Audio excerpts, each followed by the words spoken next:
In the previous episode, we started looking at how to eliminate some of the power supplies that we were using for our SR flip-flop. And if you remember, we had a 6-volt power supply for the heaters, a 12-volt power supply for our negative bias on the grid, and a 24-volt power supply for the voltage on the plate.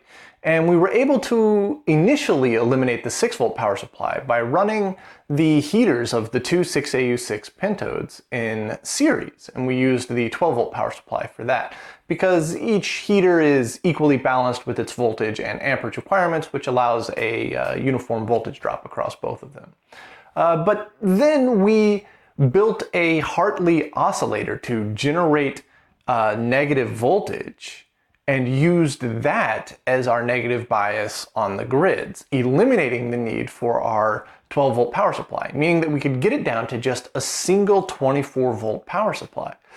But when we did this, that eliminated our 12 volts that we could use to run the tube heaters in series. And furthermore, we had 3 tubes now, and that's kind of an odd number, and it's kind of difficult to figure out how to power the heaters of 3 tubes without having a separate 6-volt power supply. So I think I have a pretty good idea about how to tackle this. So let's hop over to the bench, take a look at the schematic, and I'll outline the idea, and then we'll build it on the breadboard and see how it works. So this is the schematic for our SR flip-flop with our Hartley oscillator over here on the left, and then these 2 capacitors and 2 diodes are generating the negative voltage out of the sine wave that's being generated by the Hartley oscillator here.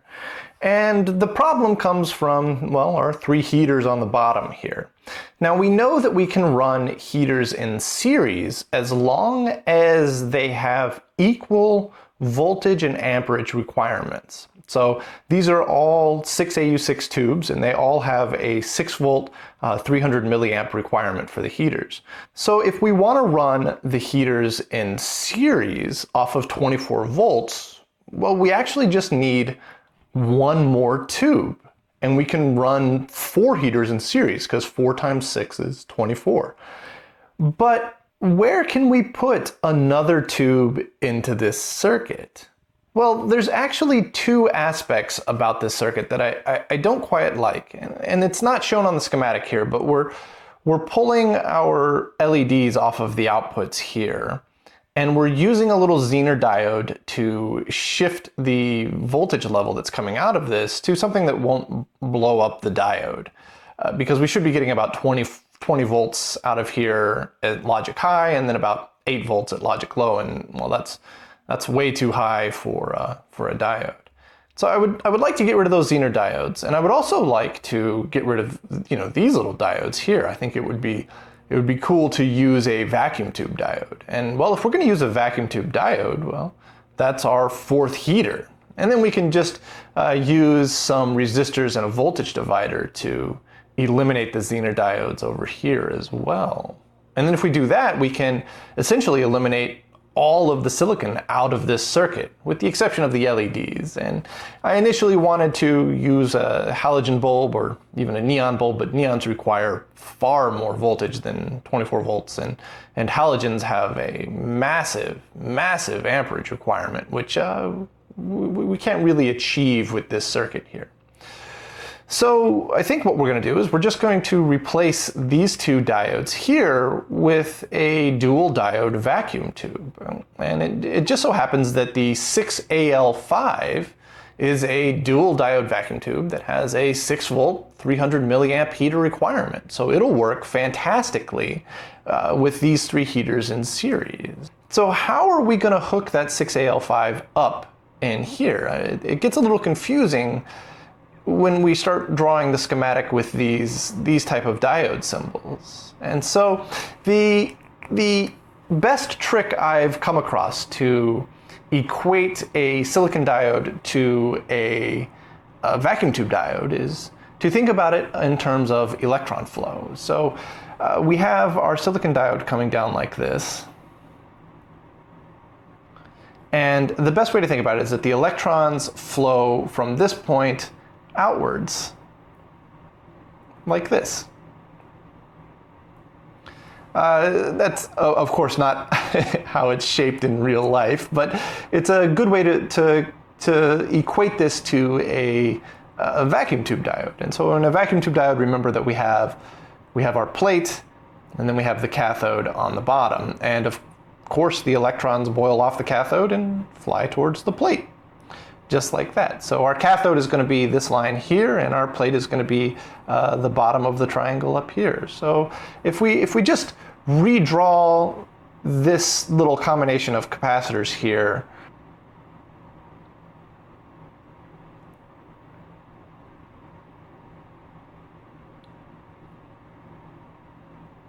so just like before, we have our 22 microfarad capacitor coming in here. It comes into both the cathode of one diode and the plate of the other diode. And then the cathode of this diode goes to ground.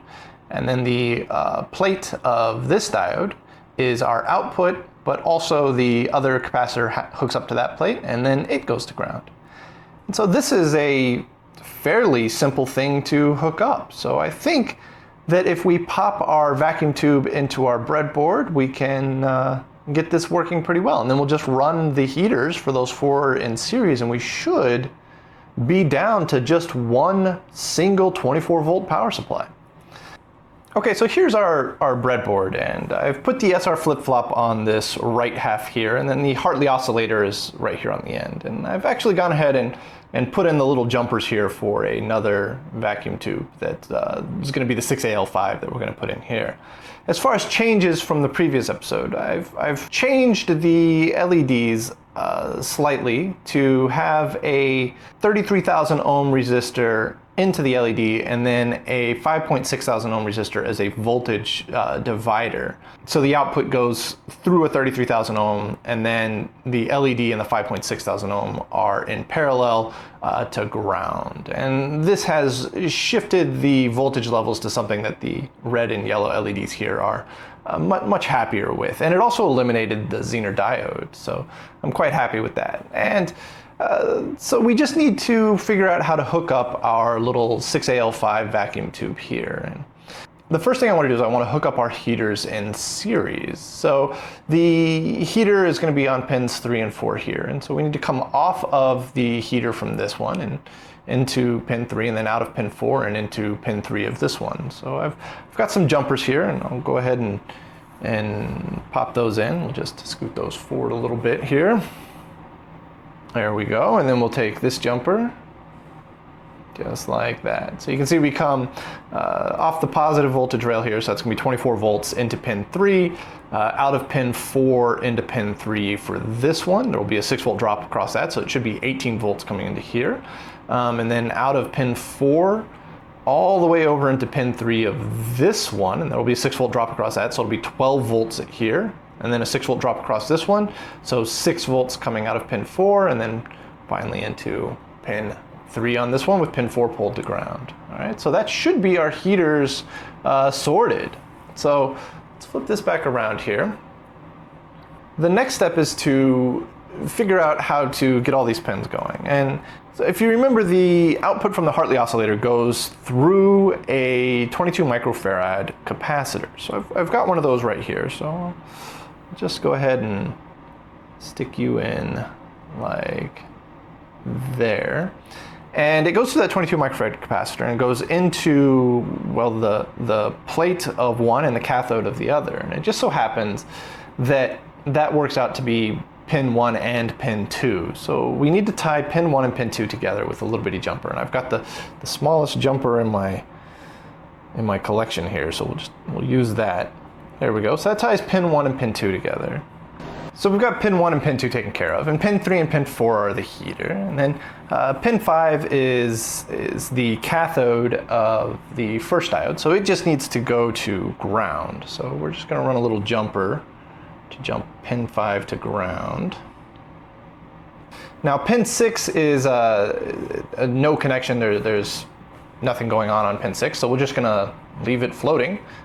Pin 7 is the plate of our last diode. And so coming out of the plate of the last diode, we have our output as well as a capacitor. So our output, I'll go ahead and use a jumper to run it over to the resistors here that are acting for our grid bias. Okay. And then finally we have a capacitor, and the capacitor has the, well, because we're generating negative voltage, it has the positive end of the capacitor going to ground and then the negative end going into pin 7. So we'll just take you like that, and well, that should be it. Let's pop a 6AL5 tube in right quick. Okay, and well, that should work, and it should only require 24 volts. So I'm just going to use my little 24 volt wall wart here, and that's it. So I'm just gonna hook it up right here. We're gonna put the negative into the negative and the positive into the positive, and these jumper wires on the side connect these two rails to each other. And then, well, I'm just gonna go for broke here. We'll just plug it in and go. Now it takes it a little while to warm up because a couple things have to happen. First, all the tubes have to warm up and get warm enough to start operating. But before our SR flip-flop here can function, we have to have enough negative bias voltage. So this 6AU6 needs to warm up first, then it needs to start oscillating, then it needs to essentially charge the capacitors enough to generate enough bias voltage for our SR flip-flop to start operating. So it takes it a little bit of time to get there. All right, now because it's really, really bright in this room, it's actually really hard to see this yellow LED unless you're looking at it from straight on. And I like the red and yellow LEDs here because they feel a little more nostalgic and kind of fitting with the theme of this. But the yellow LED is on right now, so the red LED is off. So let's push the button and see what happens. Awesome, look at that. Okay, so it might be difficult to see again because it's so bright in this room, but the red LED came on, and as a matter of fact, if you're looking at it from straight above, it's quite bright. But the red LED came on and stayed on, and the yellow LED went off. And if I push this button, the LED came on, the yellow LED came on, and the red LED went off. So our 6AU6 SR flip-flop is working, it's functioning, it's flip-flopping back and forth with our little buttons here. And the heaters all run in series, so that's working out really well. We have no diodes in it except for our two LEDs right here. So this is awesome. This is the display piece that I was working towards. And you know, I'm really, really happy with this. But I don't think I'm gonna leave it just at this. I think I can make this look a little cooler by building a circuit board for it. So let's do that. Let's build a circuit board for this to build the final display piece. Just a quick note about how I'm designing this. I'm using a program called DesignSpark PCB. I really enjoy this program. I find it pretty easy to use and intuitive for novices like myself, but also it seems to be pretty powerful, and I haven't run into any limitations with it just yet. So you'll notice that the traces, which are the blue lines, are quite thick, and that's because I use about a 1mm trace width. And that's actually really thick for PCB, but I find that width tends to cut the best on our mill. I'm not using a specialized PCB tabletop router. I'm using a quite large, old school Bridgeport EasyTrack mill, and it was never really designed to do anything as small as PCBs, but it seems to hold up pretty well if I use larger traces like these 1mm traces here.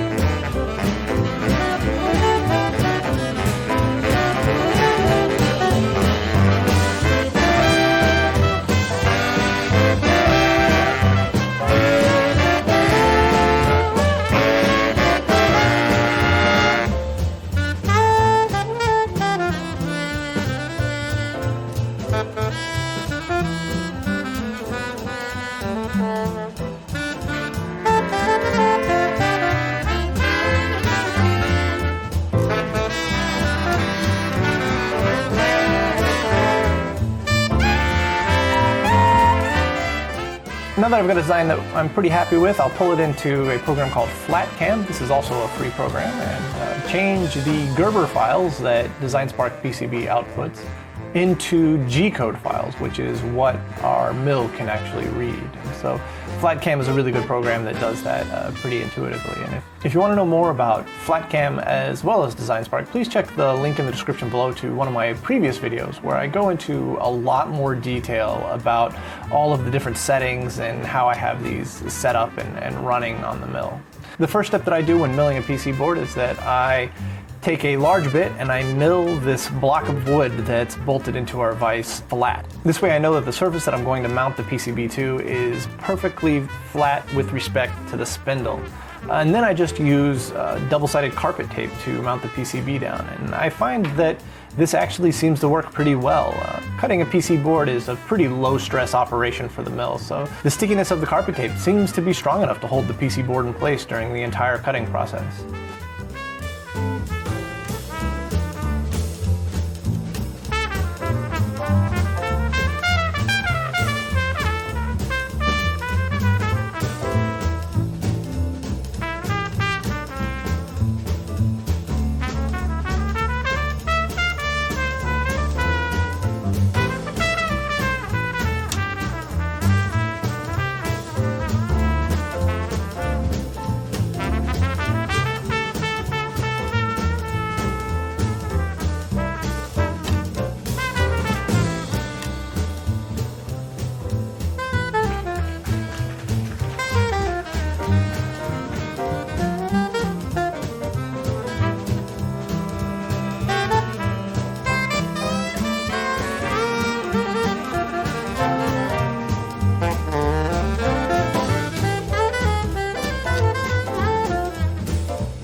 All right, here comes the moment of truth. Let's plug it in. Flip the switch. Okay, it might be a little tough to see, but both of the LEDs are on, and that means that we've got power and the tubes are starting to warm up. So we'll give them a chance to warm up. Remember, this back tube has to warm up, and then the Hartley oscillator has to start oscillating to create negative voltage through our little capacitors here before the flip-flop will actually start doing its flip-flop business. All right, it might be a little tough to see, but it looks like this yellow LED is on and the red LED is off. So why don't we push a button and see what happens? Yes, look at that. The red LED came on, the yellow LED went off. If I push this button, the yellow LED goes on, the red LED goes off. So there we have it. We have a working SR flip-flop display that runs off of just a single 24-volt wall wart. That is epic. Oh, I'm so happy with the way that turned out. I am just beyond stoked. The LEDs could use to be a little brighter in this room, but on my desk, they're actually a pretty good brightness. In this room, I've got a ton of lights on, and there's a lot of natural light coming in as well, and that kind of washes the LEDs out. You know, at night, I think this is probably going to be even cooler looking, because not only will we get the LEDs illuminating at probably the perfect brightness, but we'll also get the glow of the vacuum tubes.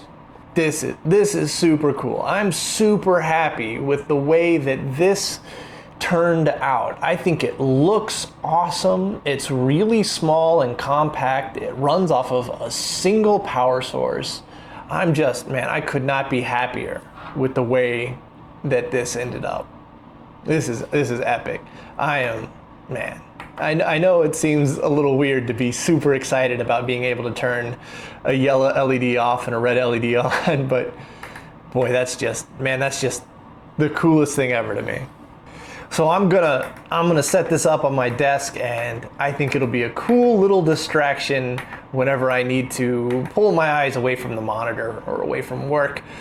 And man, I'm just super happy. So in the next episode, we'll continue with some other interesting things. But for now, boy, I'm stoked with the way this turned out. I'm super happy.